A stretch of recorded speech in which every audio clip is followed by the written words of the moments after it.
శనివారం శ్రీరామ జన్మభూమి అయోధ్య నగరంలో జరిగే శ్రీరామచంద్రమూర్తి విగ్రహ ప్రతిష్ఠ కార్యక్రమానికి అనుసంధానంగా ప్రపంచవ్యాప్తంగా జరిగే కార్యక్రమాలలో భాగంగా నెల్లూరు నగరంలో అన్ని ప్రధాన దేవాలయాలు మందిరాలలో ఉదయం నుంచి శ్రీరామచంద్రమూర్తి భజనలు కీర్తనలు కోలాటాలు నిర్వహిస్తున్నట్లు శ్రీరామ మందిర ఉత్సవ పర్యవేక్షణ కమిటీ నెల్లూరు ప్రతినిధులు తెలిపారు.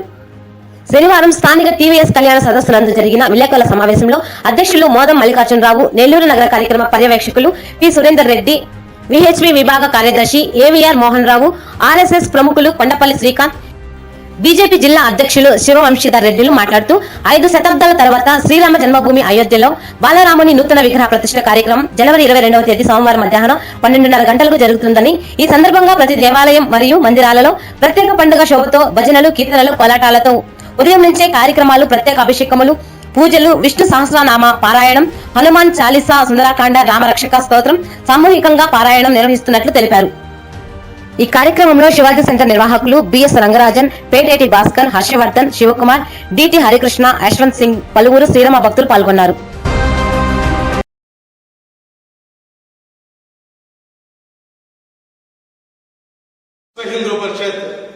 నెల్లూరు విభాగ కార్యదర్శి బాధ్యత. ముందుగా అందరికి కూడా అయోధ్య రామ మందిరంలో బాలరాముని ప్రాణ ప్రతిష్ఠ శుభాకాంక్షలు తెలియజేస్తున్నాము. ఎన్నో సంవత్సరాలుగా ఎదురు చూసిన అయోధ్యలోని భవ్యమైన దివ్యమైన రామ మందిరం నిర్మాణం పూర్తయింది. ఈ నెల 22వ తారీఖున బాలరాముడి ప్రాణ ప్రతిష్ఠ కార్యక్రమం జరగబోతుంది. ఇది ఎంతో చాలా గర్వించదగ్గ విషయం. ఎందుకంటే ఈ అదృష్టం మన ముందు తరాలకి రాలేదు, మన తర్వాత తరాలకు కూడా ఈ అదృష్టం లేదు. కేవలం మనకు మాత్రమే ఈ అదృష్టం వచ్చింది. ఈ అదృష్టం కూడా భారతదేశం మొత్తం మీద కూడా శ్రీరామ తీర్థ క్షేత్ర ట్రస్ట్ పేరుతో భారతదేశం మొత్తం మీద కూడా అయోధ్య చిత్రపటాలు, అయోధ్యకి ఆహ్వాన పత్రికలు, ఇవే కాకుండా ఏదైతే అయోధ్యలో పూజించబడిన అక్షింతలు కూడా భారతదేశంలో గ్రామ గ్రామాన గడప గడపకు కూడా అందజేయడం జరిగింది. ఇవన్నీ కూడా శ్రీరామ తీర్థ క్షేత్ర ట్రస్ట్ వారి ఆధ్వర్యంలోనే ఈ కార్యక్రమాలు జరిగాయి.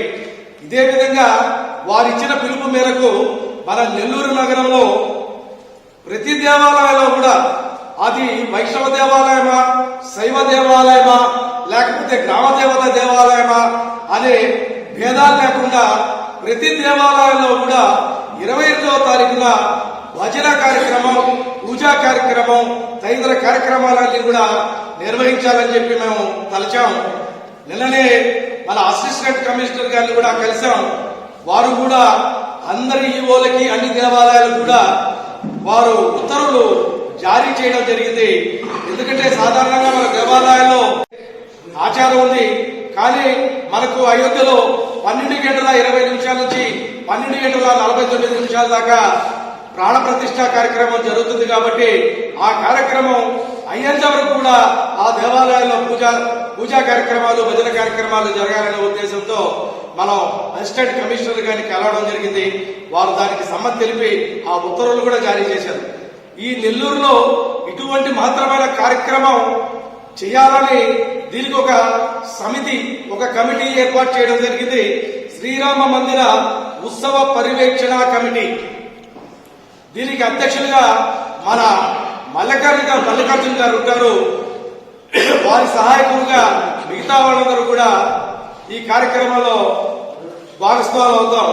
అన్ని దేవాలయాలు కూడా మనం ఈ కాషాయ జెండాలైతే ఏమి, కొన్ని దేవాలయాలకి ఈ ఎల్ఈడి స్క్రీన్లు, కొన్ని దేవాలయాలకి అవసరమున్న దేవాలయాల్లో మధ్యాహ్నం పూజా కార్యక్రమం, భజన కార్యక్రమం అయిపోయిన తర్వాత వారికి ప్రసాద వినియోగం కూడా ఏర్పాటు చేయడం జరిగింది. ఇవన్నీ కూడా మన మల్లికార్జున గారి ఆధ్వర్యంలో జరుగుతుంది. కాబట్టి భక్తులందరూ కూడా అందరూ ప్రతి దేవాలయంలో ఆ రోజు పూజా కార్యక్రమంలో పాల్గొని సాయంత్రం ప్రతి ఒక్కరు కూడా 5 దీపాలు వెలిగించి గడపలో పెట్టి పంచభూతాల సాక్షిగా రామాలయ నిర్మాణం చేసుకున్నామని చెప్పి మనం 5 దీపాలు వెలిగించి గడపలో పెడతాం. జై శ్రీరామ్. ఈరోజు శ్రీరాముల వారు మన యొక్క హిందూ సంఘటన ఆధారంగా, మన యొక్క పెద్దల ఆధారంగా శ్రీరాములు వారు వారి చెరసాల నుంచి ఈరోజు బయటకు వచ్చారు. వారిని ఈ నెల 22వ తారీఖు వారి బాలరాముడి విగ్రహాన్ని మనం వచ్చి అయోధ్యలో ప్రతిష్ఠిస్తున్నాము. ఈ కార్యక్రమం సందర్భంగా అయోధ్య శ్రీరామ తీర్థక్షేత్ర ట్రస్టు వారి సూచనల మేరకు ప్రపంచవ్యాప్తంగా కూడా అన్ని గుళ్ళల్లో కూడా ఆ రోజు ఉదయం 11 నుంచి 1 గంట వరకు కార్యక్రమాలు నిర్వహించాలని వారు పైనుంచి పెద్దలు సూచించిన కారణంగా మనం 11 నుంచి 12 వరకు ప్రతి గుళ్ళో కూడా భజన కార్యక్రమాలు చేస్తాం. అదేవిధంగా 12 నుంచి 1 గంట వరకు ఏదైతే ఆ యొక్క ప్రతిష్ట యొక్క లైవ్ ఉంటుందో అందరూ కూడా టీవీలో కానీ మన కార్యక్రమాలు జరిగే దగ్గర ఉన్నటువంటి ఎల్సీడీ ద్వారా కానీ వాటిని తిలకించి ఆ తర్వాత ప్రతిష్ట తర్వాత మన ప్రధానమంత్రి నరేంద్ర మోడీ గారు మనకి ఇచ్చేటటువంటి సందేశాన్ని అందరూ కూడా విని ఆ తర్వాత అక్కడ ఉన్నటువంటి తీర్థ ప్రసాదాలు అందరూ కూడా స్వీకరించి కార్యక్రమాన్ని విజయం చేసుకున్నాము. ప్రతి హిందూ కూడా ఈ యొక్క కార్యక్రమంలో పాల్గొనాలి. ప్రపంచవ్యాప్తంగా కూడా చాలా దేశాల్లో కూడా రేపు 22వ తారీఖు సెలవు దినంగా ప్రకటించారు. కాబట్టి ఈరోజు మన యొక్క భారతదేశంలో కూడా చాలా రాష్ట్రాల్లో 22వ తారీఖు సెలవు దినంగా ప్రకటించారు. మన కేంద్ర ప్రభుత్వ సంస్థలు అయితే ఆ రోజు మధ్యాహ్నం 2:30 కూడా సెలవు దినం ప్రకటించారు.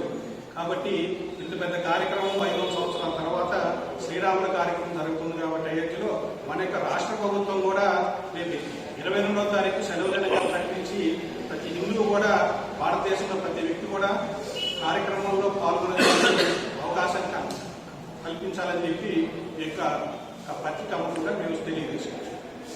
మన దేశం ఎంతో ఉజ్వల భవిష్యత్ ఉంటుందనే ఉద్దేశంతో, అందరూ బాగుండాలనే ఉద్దేశంతో ఈ కార్యక్రమం చేపడుతున్నాం. దీనికి సంబంధించి మేము జెండాలు ఇచ్చున్నాము. కొంతమందికి లైవ్ టీవీ కావాలంటే ఏర్పాటు చేస్తున్నాము. కొంతమందికి ప్రసాద వితరణ చేస్తున్నాము. అదే కాకుండా మేము చేయగలిగిన సహాయ సహకారాలు అడిగే వాళ్ళని బట్టి వాళ్ళ యొక్క అవసరాలను బట్టి మేము తీర్చగలిగినంత వరకు తీరుస్తూ అందరినీ కలుపుకొని అన్ని దేవాలయాల్లో ఒక్కసారిగా రామ అనాలనే సదుద్దేశంతో, ఈ లోకము బాగుండాలనే సదుద్దేశంతో ఈ కార్యక్రమాన్ని ఏర్పాటు చేశాము. దీనికి అందరూ సహకరిస్తున్నారు. వారందరికీ మా కమిటీ తరఫున ధన్యవాదాలు తెలుపుతూ సెలవు. నా పేరు Mallikarjunarao, Modem Mallikarjunarao, Balaji steels and cements, Nellore shop owner. ఈ అయోధ్య రాముడి ప్రతిష్ట జిల్లా కమిటీకి అందరూ కూడా నా హృదయపూర్వక ధన్యవాదాలు తెలియజేస్తున్నాం.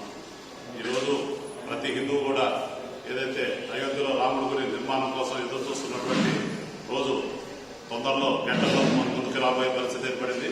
ఈ రోజు ఎక్కడైతే దేవాలయాలు ఉన్నాయో అన్నింటిలో కూడా మన దేశ ప్రధానమైనటువంటి నరేంద్ర మోడీ గారు స్వచ్ఛ భారత్ కార్యక్రమం చేయమని చెప్పారు. అనేక గుడులన్నీ కూడా స్వచ్ఛ భారత్ కార్యక్రమంలో వాటిలన్నింటినీ కూడా శుద్ధి చేయడం, అదేవిధంగా అందరూ కూడా 22వ తేదీ ఉదయం నుంచి సాయంత్రం దాకా కూడా చాలా భక్తి శ్రద్ధలతో ఆ కార్యక్రమంలో పాల్గొనే విధంగా అన్ని ప్రాంతాల్లో కూడా, అన్ని గుడులు ఉండే ప్రాంతాలన్నింటిలో కూడా ఎల్ఈడి టీవీలు మన దాతల సహకారంతో అక్కడ ఎల్ఈడి టీవీలు కానీ, అదేవిధంగా ప్రసాదాలు కానీ వితరణ చేసి అక్కడ అందరూ కూడా హిందువులందరూ కూడా సమకూర్చి వాళ్ళందరూ కూడా ఆ కార్యక్రమాన్ని వీక్షించే విధంగా ఈ నెల్లూరు పట్టణం అంతా కూడా అన్ని గుడుల్లో కూడా అన్ని సెంటర్లో కూడా ఏర్పాటు చేయడం జరుగుతుంది.